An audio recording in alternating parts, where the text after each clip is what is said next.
নমস্কার দর্শক বন্ধুরা, আমাদের রান্নাঘরে সবাইকে অনেক অনেক স্বাগত জানাই। আবারও আমি চলে আসলাম রান্নাঘরে।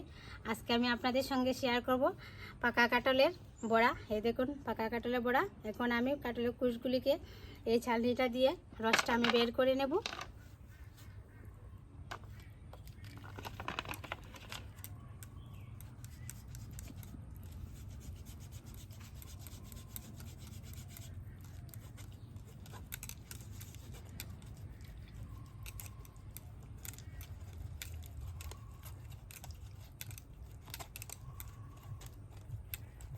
পাকা কাঁঠালের রসটা আমি বের করে নিয়েছি।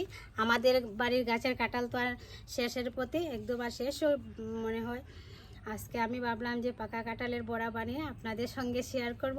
পাকা কাঁঠাল তো আর এই বছর লেগে আর পাওয়া যাবে না। এখন বন্ধুরা, আমি পাকা কাঁঠালের রসটা আমি বের করে নিয়েছি। এখন আমি দিয়ে দিব সুজি, আটা, নারকেল কুড়া, দিয়ে দিচ্ছি লবণ, আর আমি দিয়ে দেব স্বাদ মতো চিনি। এখন সবগুলি আমি উপকরণ দিয়ে দিয়েছি। এখন আমি একসাথে ভালো করে মেখে নেব।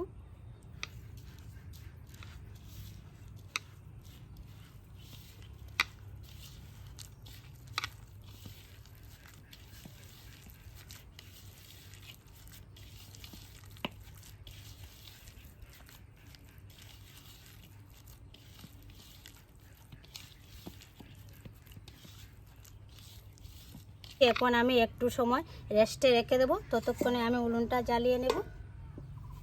কড়াই গরম হয়ে গেছে, দিয়ে দিচ্ছি সাদা তেল।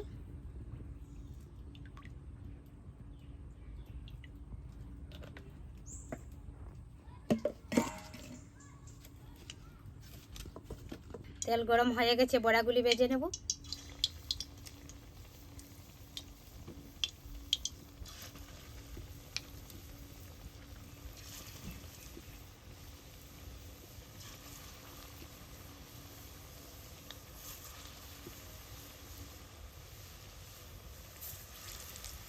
বড়াগুলিকে আমি উল্টে পাল্টে লাল লাল করে ভেজে নেব।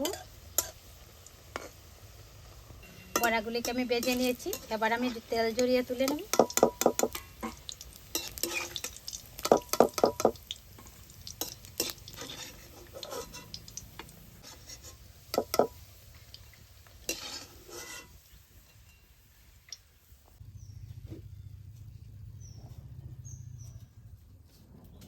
এই দেখুন বন্ধুরা, পাকা কাঁঠালের বড়াগুলি আমি খুব সুন্দরভাবে ভেজে নিয়েছি। এই দেখুন, আর আপনারাও বাড়িতে একবার হলে ট্রাই করবেন, দেখবেন খুব ভালো লাগবে। আর চ্যানেলটি সাবস্ক্রাইব করে পাশে থাকবেন। সবাই ভালো থাকবেন। আপনাদেরকে আমি একটা ভেঙে দেখাচ্ছি। এই দেখুন বন্ধুরা, ভিতরটা কত সুন্দর হয়েছে।